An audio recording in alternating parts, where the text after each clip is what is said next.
మనం సాధారణంగా సినిమాలను చూస్తుంటే వాటిలో కొన్ని సాంగ్స్ వస్తుంటాయి. అవి ఎప్పటికీ మరుపురాని మధురమైన ఎవర్ గ్రీన్ సాంగ్స్గా కొన్ని నిలిచిపోతాయి హిస్టరీలో. వాటికి సంబంధించి అంటే ఒక సాంగ్ దానికి ప్రధానంగా మెయిన్ ఒక ట్యూన్ ఉండాలి. ఆ ట్యూన్ తర్వాత దాని లిరిక్స్ కావాలి, తర్వాత దాన్ని పాడేవాళ్ళు ఉండాలి, దాన్ని కంపోజ్ చేయాలి. ఇవన్నీ జరిగిన తర్వాత దానికి పిక్చరైజేషన్ ఉంటుంది. పిక్చరైజేషన్లో మంచి యాక్టర్స్ ఉండాలి. అది బాగా రీచ్ అవ్వాలండి. మరి అదేవిధంగా పాడేవాళ్ళు కూడా చక్కగా పాడగలగాలి. మరి అదేవిధంగా ఆ సినిమా హిట్ అయితేనేమో ఆ సాంగ్కి ఇంకా పాపులారిటీ ఎక్కువ వస్తుంది. మనం జనరల్గా చూస్తుంటాము, ఎంతో మంచి సాంగ్ ఉంటుంది, అంటే మంచి మ్యూజిక్ ఉన్నా మంచి లిరిక్స్ ఉన్నా పాడేవాళ్ళు బాగా పాడినా కానీ ఆ సాంగ్కు రావాల్సినంత రీచ్ కొన్నిసార్లు రాదు, ఆ సినిమా హిట్ అవ్వకపోవడం వల్ల. కొన్నిసార్లు పూర్ పిక్చరైజేషన్ ఉంటుంది. ఈ సాంగ్కు ఇలాంటి పిక్చరైజేషన్ అసలు ఉండాల్సింది, ఇంకొంచెం బాగుండాల్సింది అనే విధంగా కూడా మనకు అనిపిస్తూ ఉంటుంది కొన్నిసార్లు. అన్నీ కలిసి రావడం అనేది చాలా తక్కువ సార్లు జరుగుతూ ఉంటుంది.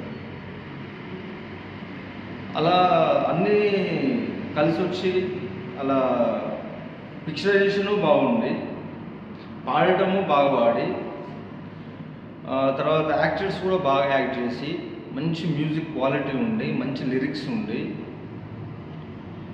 ఇవన్నీ ఉండి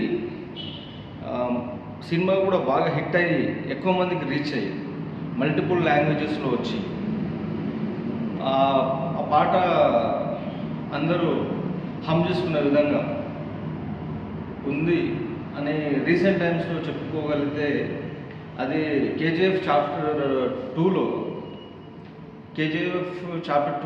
వచ్చినటువంటి మెహబూబా సాంగ్ అని చెప్పొచ్చు. అది తెలుగు అండ్ కన్నడ, తమిళ్ అండ్ హిందీలో కూడా వచ్చింది. ఆ ఫిలిం వాళ్ళు ఆల్ ఓవర్ ఇండియా రిలీజ్ చేశారు, పాన్ ఇండియాగా. సో ఆ సాంగ్ కూడా మ్యూజిక్ అదే అయినా, పిక్చరైజేషన్ సేమ్ అయినా కానీ దాని లిరిక్స్ మారిపోతాయి. సో లిరిక్స్ ఆల్ లాంగ్వేజెస్లో చూసాను నేను, చాలా ఇన్డెప్త్గా, చాలా ప్యూర్గా ఉన్నాయి లిరిక్స్ అయితే. ఆ పాడటం అయితే అన్ని ఆల్ లాంగ్వేజెస్లో అనన్య భట్ గారే పాడారు ఆ సాంగ్. అసలు మామూలుగా వాలేదు ఆ సాంగ్. అది వింటే ఒక ట్రాన్స్లోకి వెళ్తాం ఆ సాంగ్ వింటే. ఆమె అంత ప్రాణం పెట్టి పాడింది ఆ సాంగ్, చాలా ఎక్స్ట్రాడినరీ. నాకైతే అన్ని లాంగ్వేజెస్లో విన్నా నేను, కానీ హిందీలో బాగా అనిపించింది లిరిక్స్. జబ్ తక్ హై జమీన్ జబ్ తక్ హై ఆస్మాన్ तुम मेरे ही रहो बस इतना ही अरमान, महबूबा मैं तेरे महबूबा. మెహబూబా అనేది ఇది అరబిక్ మూల పదం, ఇది అరబిక్లో నుంచి వచ్చింది. ఆ తర్వాత పర్షియా, పార్సీ, ఉర్దూ, హిందీలో తర్వాత అనువాదమైనది. మెహబూబా అనేది పురుషుడు స్త్రీని సంబోధిస్తాడు, మెహబూబ్ అనేది స్త్రీ పురుషుని సంబోధిస్తాడు.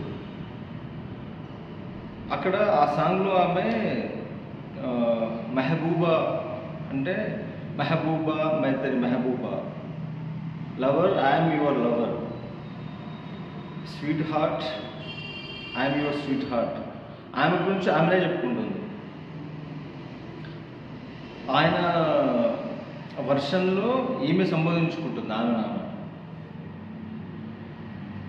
ఇక సాంగ్ పిక్చరైజేషన్కి వస్తే